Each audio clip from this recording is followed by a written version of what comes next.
An article in the scientific journal Nature Climate Change says human rights in the Pacific are already being impeded due to global warming.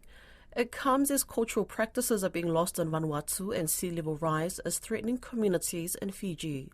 Caleb Fotheringham has the story.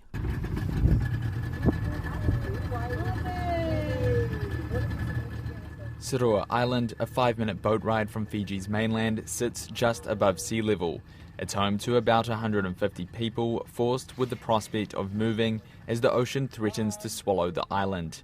One of the villagers, Samisi Mandanawa, says climate change is being felt. The impact on the climate, we have seen the impact, but we still manage to live here on the island. Water washes across the island during king tides, and the seawall, which was built about 20 years ago, can no longer be relied on. When it comes, it floods the island.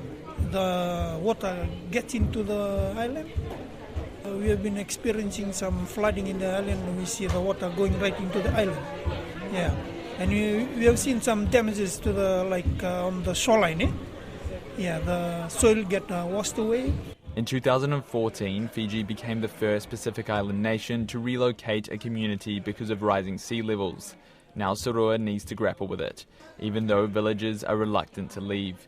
Ancestors are buried on the land, and the island is entrenched in their identity. We have been talking about among ourselves, especially with the elders. We are planning to go out to move to the mainland. Another option is we get land reclamation or build a seawall and stuff like that. Ross Wastobi, one of the authors in an article published in Nature Climate Change, says climate change is already impeding on human rights in the Pacific. It follows the Vanuatu government seeking an advisory opinion from the International Court of Justice on the legal responsibility of countries to act on climate change.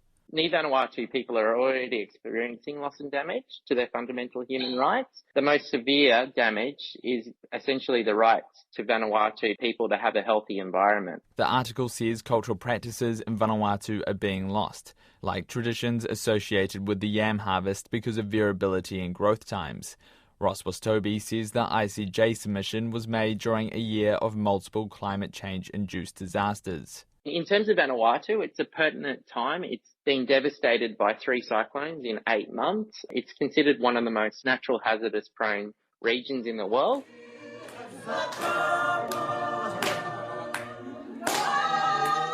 Back on Sarua, another villager has staunchly ruled out on relocating and believes her island will continue to survive, calling it a floating island.